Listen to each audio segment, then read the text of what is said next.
encapsulated crawl space. This home we're pretty much like 95% done with.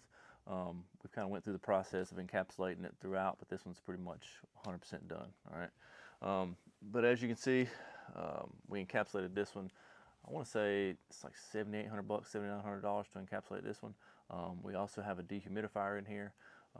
Depending on your dehumidifier, I think that one was like $1,900 and then when we encapsulate ours, we'll also run like a fresh air intake. So basically we run it from the HVAC, usually somewhere up in the attic. You might have to put a chase or something down, but we want fresh air coming down into the crawl space. Now this doesn't mean we got vents everywhere and we want this to be just like upstairs. We just want fresh air kind of rolling into the crawl space, you know, keeping things moving around, and then a dehumidifier kind of doing its job. But as you can see, the best way to do it, most of this part, you'll see here most of this, and you'll kind of see starting one out, you want to do it when you're doing your foundation. All right, so you got your brick and everything done, you're ready for your framing, come in, start the encapsulation, get it started. It's going to be a lot cheaper to do it that way instead of them working like in these small confined spaces trying to do all that work. So get that done, and then once they get it framed up, once you get everything kind of where you want it to be, have them come in and finish it, then you can have the plumbers in here and kind of doing their thing and getting it done. Plumbers love encapsulated crawl spaces. All right, so something you should be doing in all your crawl spaces, whether if it's encapsulated or not, you should have a drain like this. All right, so this drain right here is for any kind of leak, catastrophic leak or whatever. You know, you're on vacation, something goes wrong, we got massive amount of water coming in here. It's not just going to build up in here and kind of just sit here. It's going to hit this drain.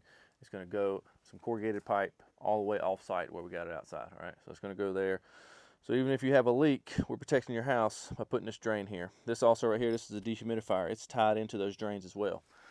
So the dehumidifier is pulling the humidity out of the crawl space and getting that water condensation, taking it out, taking it off site. All right, something you got as a homeowner responsibility, you got to make sure those pipes that are off site stay cleaned out and not clogged up on the end, because if it gets clogged up, that water can back up. So that's one thing you got to worry about. All right, let's check out one more thing. So the last thing I want to cover, encapsulated crawl space. You got to kind of make sure it's encapsulated from all areas, all right? Insulated, basically just like the inside. So what we do here is we take a door, basic exterior door, we cut it down and made it to where it's basically our crawl space door. Instead of just throwing up some, you know, some random wood or whatever, it's an actual exterior door made to be sealed, okay? So you got your weather stripping right here and everything. You got to make sure you got that on all sides, and then we spray foamed around a little bit of gaps we have up there to kind of get it sealed. All right.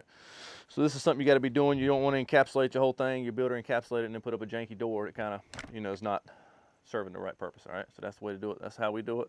That's the best practices. If you got any questions or comments, let us know. We'll catch you on the next one.